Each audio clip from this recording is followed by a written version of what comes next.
Pengobatan alternatif kini semakin marak diperbincangkan, baik di Indonesia maupun di negara lain.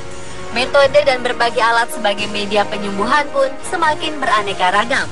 Tapi sayang, banyaknya tempat pengobatan alternatif ini tidak didukung dengan pengawasan dan pembinaan yang maksimal. Berikut rangkuman informasinya dalam 7 kasus terapi tradisional versi Anusma.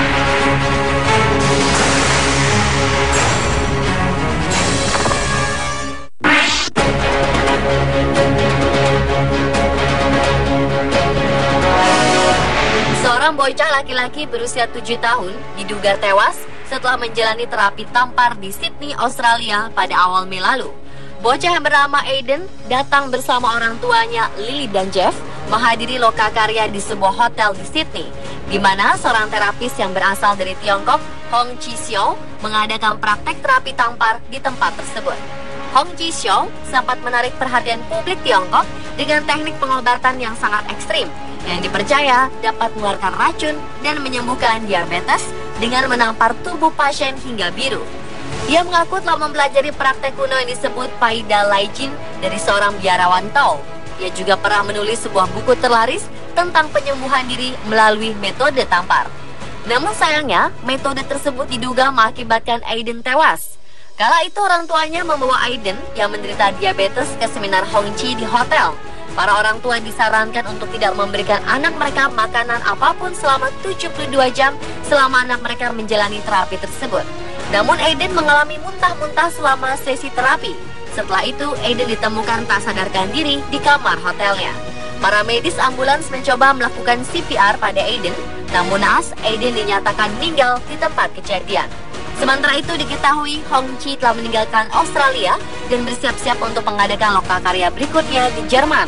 Dan sejauh ini dia tidak berkomentar tentang kematian Aiden.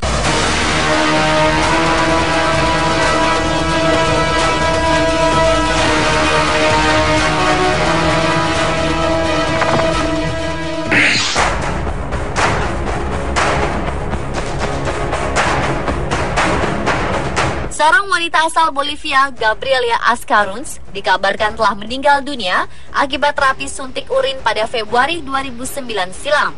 Menurut jaksa penyidik Oscar Flores, kepolisian setempat memperkirakan air seni itu disuntik oleh seorang desainer ternama Bolivia, Monica Schultz. Namun dia membantah keterlibatannya.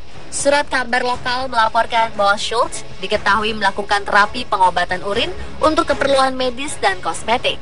Terapi ini dilakukan dengan cara diulaskan langsung ke kulit, disuntikan atau diminum.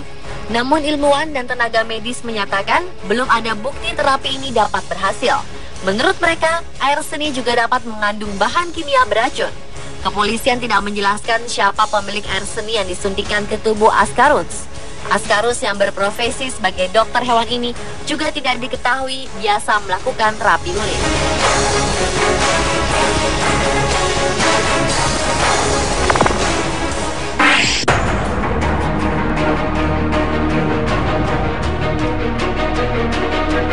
Harga obat yang mahal dan keterbatasan biaya membuat banyak orang tua putus asa. Mereka cenderung membiarkan anak yang sakit tidak tertangani oleh dokter. Seperti yang pernah terjadi di India, adalah Somvati Seheria dari Sopur, India, mencoba mengobati bayinya Sifani Seheria dengan pengobatan tradisional ke dukun. Namun bayi yang baru berusia 2 bulan itu malah menderita luka-luka lantaran dukun menempelkan pisau panas ke badannya. Awalnya, Sifani mengidap radang paru-paru, yang kemudian dibawa Somvati, dukun di desanya, dengan melakukan pengobatan cap besi panas. Cap besi panas adalah praktek tradisional India di mana kulitnya dibakar dengan batang besi atau logam panas untuk mengobati berbagai kondisi kesehatan dan dipercaya sebagai obat untuk penyakit seperti malaria, penyakit kuning, meningitis, dan kejang-kejang. Selama berabad-abad, hal semacam ini dianggap sebagai ritual kesucian agama dan beberapa desa di India masih melakukan praktek ini. Namun sayangnya, kondisi Sifani malah semakin buruk usai mendapat pengobatan tersebut. Sifani langsung mengalami demam tinggi. Merasa putus asa dan khawatir, akhirnya Somvati membawa anaknya ke rumah sakit setempat untuk diperiksa.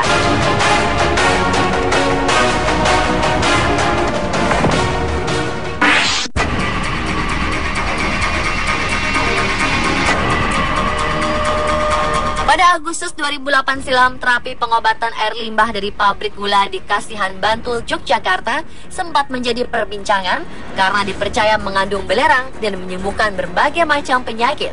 Tak diketahui secara pasti siapa yang mengawalinya, namun banyak warga yang yakin air limbah dari pabrik gula Madu Kismo bisa menyembuhkan berbagai macam penyakit kulit hingga asam urat dan stroke. Air tersebut berwarna kecoklatan, terlihat keruh dan masih terasa hangat dengan suhu antara 50 hingga 60 derajat Celcius. Namun pada September 2008, seorang kakek dilaporkan tewas saat berendam di lokasi terapi pengobatan. Adalah Muhadi yang ditemukan tewas mengambang di sungai yang digunakan oleh warga untuk terapi pengobatan. Sebelumnya, Muhadi datang ke sungai bersama rombongan. Namun, setelah selesai terapi, Muhadi tak ditemukan oleh rombongan. Dan setelah beberapa saat Muhadi ditemukan sudah tidak sadarkan diri di salah satu sudut sungai tersebut. Melihat ini, maka warga segera melarikan korban ke rumah sakit, namun nyawa Muhadi tidak tertolong dalam perjalanan ke rumah sakit. Diduga kematian Muhadi karena kambuh penyakitnya saat menjalani terapi air panas ini.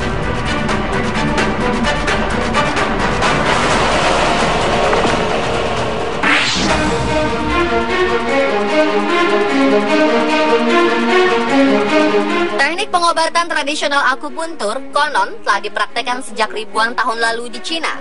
Namun sebuah peristiwa mengerikan dialami seorang wanita di Hong Kong berusia 29 tahun bernama Yan. Ia dikabarkan meninggal dunia setelah melakukan terapi akupuntur di sebuah toko di Javi Road, Causeway Bay yang tak jauh dari tempatnya bekerja. Yan mendadak merasa pusing dan hilang kesadaran setelah salah satu jarum di kakinya dicabut oleh Lee, pemilik sekaligus terapis. Akhirnya pihak pengelola langsung memanggil mobil ambulans dan membawa Yan ke rumah sakit Rattenji. Namun sayang, nyawa Yan tidak sempat tertolong dan akhirnya meninggal dunia. Jenazah Yan akan segera diotopsi untuk mengetahui penyebab pastinya. Lee selaku terapis langsung ditahan dan akan dimintai keterangan oleh kepolisian Hong Kong. Sementara ruko tempat pijat dan akupuntur milik Lee juga ditutup untuk investigasi lebih lanjut.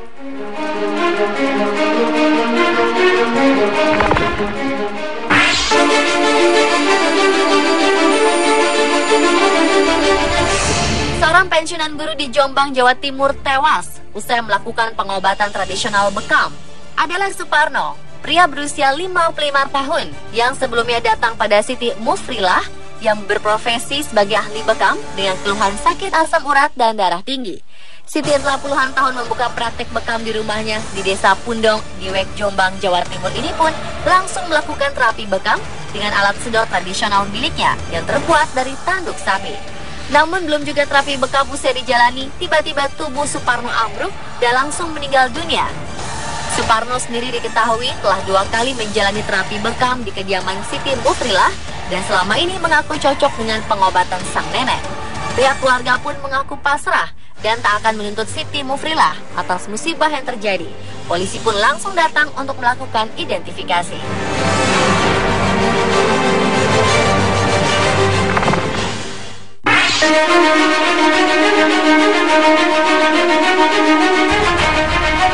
Mawan, seorang warga di Lumajang, Jawa Timur tewas saat melakukan terapi akupuntur atau terapi tusuk jarum pada seorang tabib akupuntur setempat.